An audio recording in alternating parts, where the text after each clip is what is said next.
اور جس عمل کی کوئی دلیل نہ ہو، من عمل عملا لیس علیہ امرنا فہو رد، تو وہ عمل مردود ہے، وہ عمل مردود ہے، چاہے وہ ظاہر میں کتنا ہی نیک کیوں نہ نظر آتا ہو۔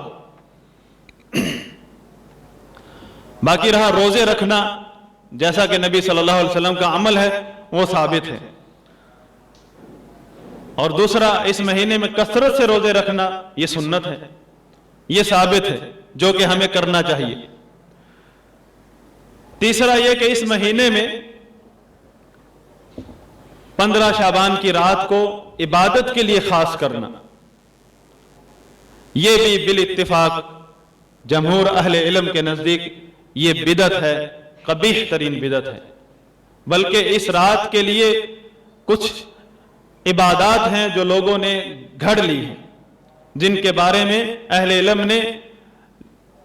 پرانے دور میں ہی لکھا ہے کہ یہ قبیح بدعات ہیں۔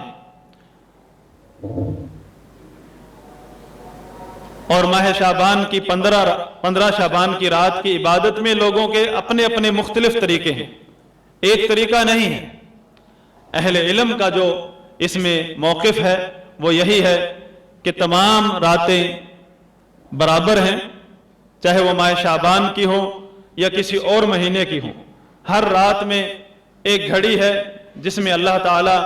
دعا قبول کرتا ہے، اور ہر رات میں عبادت ہے، قیام اللیل ہے جو کہ نبی صلی اللہ علیہ وسلم کی سنت ہے۔ تہجد کی نماز، قیام اللیل ہر مسلمان کسی بھی رات کو اٹھ کر ادا کر سکتا ہے بغیر تخصیص کے۔ بعض لوگ اس رات کے بارے میں ایک ایسی فضیلت بیان کرتے ہیں جو کہ من گھڑت ہے، اور وہ یہ کہ اس رات لوگوں کا رزق لکھا جاتا ہے، کون مرے گا، کون پیدا ہوگا، کون شادی کرے گا، کون کیا کرے گا، سب کچھ لکھا جاتا ہے، یعنی یہ رات تقدیر کی رات ہے، اور اس کے لیے قرآن سے دلیل دیتے ہیں۔ قرآن میں سورۃ دخان ہے، سورۃ دخان میں آیت ہے اِنَّا أَنزَلْنَاهُ فِي لَيْلَةٍ مُبَارَكَةٍ، اس میں لفظ ہے فِيهَا يُفْرَقُ كُلُّ أَمْرٍ حَكِيمٍ، اس رات میں ہر محکم بات کا فیصلہ ہوتا ہے۔ یہ بات صحیح ہے، اللہ کا فرمان ہے، قرآن ہے، لیکن کس رات میں؟ کیا سورۃ دخان میں یا پورے قرآن میں کہیں 15 شعبان کی رات کا ذکر ہے؟ اگر ہم علماء کرام، ائمہ کرام کی تفاسیر اٹھا لیں تو سب اس کا رد کرتے ہیں کہ یہ رات اِنَّا أَنزَلْنَاهُ فِي لَيْلَةٍ مُبَارَكَةٍ، جس رات کا لوگ ذکر کرتے ہیں 15 شعبان کی رات کو کی فضیلت بیان کرنے کے لیے کہ فِيهَا يُفْرَقُ كُلُّ أَمْرٍ حَكِيمٍ، کہ اس رات میں ہر محکم بات کا فیصلہ ہوتا ہے، اس رات کے بارے میں اسی آیت میں اللہ تعالیٰ کا فرمان ہے اِنَّا أَنزَلْنَاهُ فِي لَيْلَةٍ مُبَارَكَةٍ، کہ اس قرآن کو ہم نے اس مبارک رات میں نازل فرمایا ہے۔ قرآن کو اس رات میں نازل فرمایا ہے جس رات میں ہر محکم بات کا فیصلہ ہوتا ہے۔ اب کسی بچے سے پوچھ لیں کہ قرآن کس رات میں نازل ہوا ہے، اِنَّا أَنزَلْنَاهُ فِي لَيْلَةِ الْقَدْرِ، لیلۃ المبارکہ و لیلۃ القدر ایک ہی رات ہے، اور اسی رات کے بارے میں اللہ تعالیٰ کا فرمان ہے فیہا یفرق کل امر حکیم، اور اس فضیلت کو جو کہ لیلۃ القدر کی فضیلت ہے اور لیلۃ القدر کی کا مقام بیان کیا گیا ہے، اس کو 15 شعبان کی رات کے لیے خاص کرنے کی کوشش کی جاتی ہے، جبکہ اگر کوئی بھی شخص ہم میں سے سورۃ دخان کو کھولے، صرف ترجمہ دیکھ لے، اس کو سمجھ آ جائے گی کہ یہاں کس رات کی بات ہو رہی ہے۔ دوسری ایک سادہ سی بات ہے، جس رات قرآن نازل ہوا ہے اس کو اللہ تعالیٰ نے فرمایا ہے لیلۃ القدر، قدر کہتے ہیں تقدیر کو، کہ یہ تقدیر والی رات ہے جس میں تقدیر لوگوں کے یہ فیصلے کیے جاتے ہیں کس کو کیا ملے گا۔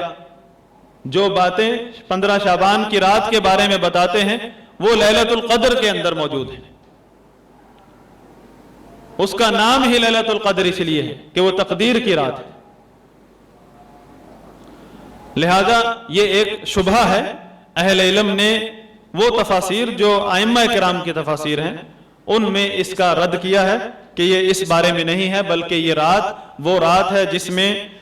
قرآن نازل ہوا ہے، اور وہ رات لیلۃ القدر کی رات ہے، اور اسی رات کو اللہ تعالیٰ نے لیلۃ المبارکہ فرمایا ہے، اور اسی رات میں ہر محکم بات کا فیصلہ ہوتا ہے۔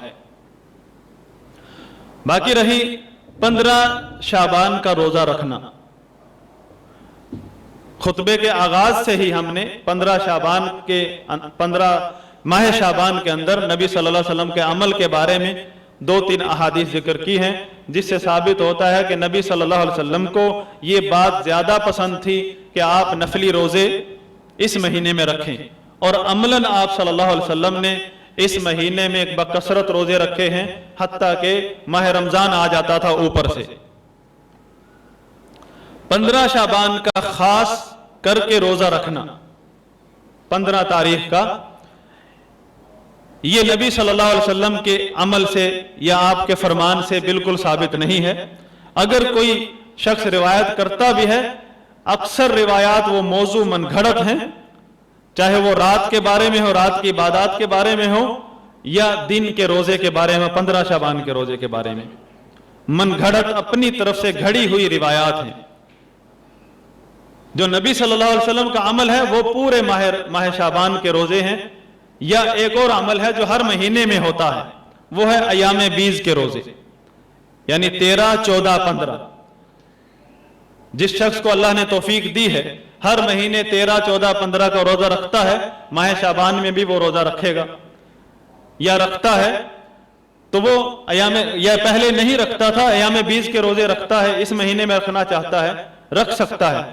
لیکن ماہ شعبان کے ساتھ کوئی خاص نہیں ہے ایام بیز، ہر مہینے کے اندر ایام بیز ہے۔ 13، 14 کو چھوڑ کر صرف 15 شعبان کا روزہ رکھنا اور 15 شعبان کا نام رکھ کے اس کی خاص فضیلت سمجھنا، یہ ایک من گھڑت بات ہے جو دین کے اندر داخل کی گئی ہے۔ نبی صلی اللہ علیہ وسلم کا فرمان ہے جو کہ سیدہ عائشہ رضی اللہ عنہا روایت کرتی ہیں، من احدث فی امرنا ھذا ما لیس منہ فہو رد، کہ جس شخص نے ہمارے اس دین میں کوئی ایسی چیز ایجاد کی یا ایسے عمل کی ابتدا کی جو کہ اس دین کے اندر نہیں ہے، فہو رد، تو وہ مردود ہے، وہ عمل بھی مردود ہے، وہ شخص بھی مردود ہے، عمل قبول نہیں ہوگا، اور اس شخص کو حوض کوثر سے دھتکار دیا جائے گا جس نے بھی بدعت کی ایجاد کی، ابتدا کی۔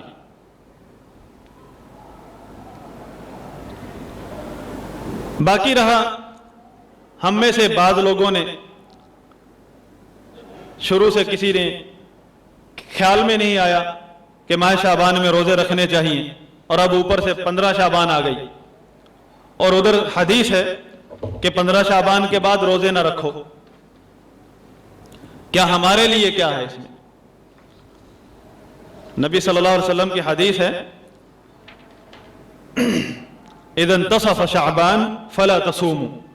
جب شعبان آدھا ہو جائے یعنی 15 ہو جائے تو مت روزے رکھو۔ صححہ الالبانی رحمہ اللہ، اگرچہ بہت سارے اہل علم نے اس حدیث کو ضعیف کہا ہے، شیخ البانی رحمہ اللہ کی تحقیق ہے کہ یہ حدیث صحیح ہے۔ اس میں اہل علم کے 2 رائے ہیں، بعض اہل علم اس حدیث میں اور جو نبی صلی اللہ علیہ وسلم کا عمل ہے 15 شعبان کے بعد بھی آپ روزے رکھتے تھے، اور پھر ایک اور حدیث ہے جو کہ بخاری مسلم کی ہے، لا تقدموا رمضان بصوم یوم او یومین ولا یومین، کہ ماہ رمضان سے پہلے 1 دن یا 2 دن کے روزے مت رکھو۔ اس کا مفہوم کیا نکلا کہ اس سے پہلے رکھ سکتے ہیں، اس سے پہلے تک اجازت ہے، الا رجل کان یصوم صوما فلیصمہ، ہاں ماہ رمضان سے پہلے 1 یا 2 دن پہلے وہ آدمی روزہ رکھ سکتا ہے جو پہلے سے روزہ رکھتا تھا، مطلب پیر جمعرات کا پیر بن رہی ہے اسی دن جو آخری دن ہے ماہ شعبان کا، یا اس کے قضا باقی تھے ماہ رمضان کے پچھلے کے 1-2 دن باقی ہیں تو وہ قضا ادا کرے گا۔ تو اس میں اہل علم کی دو طریقے ہیں. بعض اہل علم اس میں جمع کرتے ہیں, بعض ترجیح کا رستہ اختیار کرتے ہیں کہ جمع اس طرح کرتے ہیں کہ یہ حدیث اپنی جگہ پر صحیح ہے کہ نبی صلی اللہ علیہ وسلم نے 15 شعبان کے بعد روزہ رکھنے سے منع فرمایا ہے, لیکن اس نبی صلی اللہ علیہ وسلم کا عمل اور دیگر احادیث جس میں نبی صلی اللہ علیہ وسلم نے ماہ رمضان سے پہلے 1-2 دن پہلے روزہ رکھنے سے منع کیا ہے اور اس سے پہلے روزہ رکھنے سے منع نہیں کیا, مطلب یہ ہے کہ وہ لوگ جنہوں نے 15 شعبان سے پہلے روزے نہیں رکھے اور 15 شعبان کے بعد آغاز کرنا چاہتے ہیں ماہ رمضان کے استقبال میں, ان کے لیے منع ہے, ان کے لیے یہ جائز نہیں ہے. باقی جو شخص ماہ 15 شعبان سے پہلے روزے رکھتا ہوا آیا ہے وہ روزے رکھ سکتا ہے, وہ روزہ رکھتا رہے, اس کے لیے منع نہیں ہے. کہ نبی صلی اللہ علیہ وسلم کا عمل بھی اسی پر دلالت کرتا ہے. اور بعض اہل علم کہتے ہیں کہ اس میں کوئی کراہت نہیں ہے, مطلقاً کوئی کراہت نہیں ہے, 15 شعبان کے بعد بھی روزے رکھے جا سکتے ہیں, جس نے پہلے نہیں رکھے وہ بھی رکھ سکتا ہے, کیونکہ نبی صلی اللہ علیہ وسلم کا عمل اس پر دلالت کرتا ہے. اور نبی صلی اللہ علیہ وسلم کی جو حدیث ہے جس میں منع کیا ہے ماہ رمضان سے 1-2 دن پہلے روزہ رکھنے سے, اس کا مفہوم جو ہے یہی نکلتا ہے کہ اس سے پہلے تک آپ روزہ رکھ سکتے ہیں, اور وہ اس طریقے کو زیادہ بہتر سمجھتے ہیں, زیادہ بہتر گردانتے ہیں بجائے اس کے کہ جو جمع کیا جائے کہ ان کے لیے ہے جو پہلے روزہ نہیں رکھتے تھے, ان کے لیے نہیں ہے, اور ان کے لیے جائز ہے جو پہلے سے روزہ رکھتے ہوئے آ رہے تھے. یہ اہل علم کی دوسری جماعت وہ کہتے ہیں کہ نہیں, رکھ سکتے ہیں, 15 شعبان کے بعد بھی جنہوں نے پہلے نہیں رکھے وہ بھی رکھ سکتے ہیں, کیونکہ نبی صلی اللہ علیہ وسلم کا عمل اور نبی صلی اللہ علیہ وسلم کی دوسری احادیث اس پر دلالت کرتی ہیں. اللہ سے دعا ہے کہ اللہ تعالی ہمیں نبی صلی اللہ علیہ وسلم کے طریقے کے مطابق اپنے مہینے, ہفتے, دن, راتیں گزارنے کی توفیق عطا فرمائے. اللہم اعز الاسلام والمسلمین واذل الشرک والمشرکین. اللہم آتنا فی الدنیا حسنہ وفی الآخرۃ حسنہ وقنا عذاب النار والحمد للہ رب العالمین.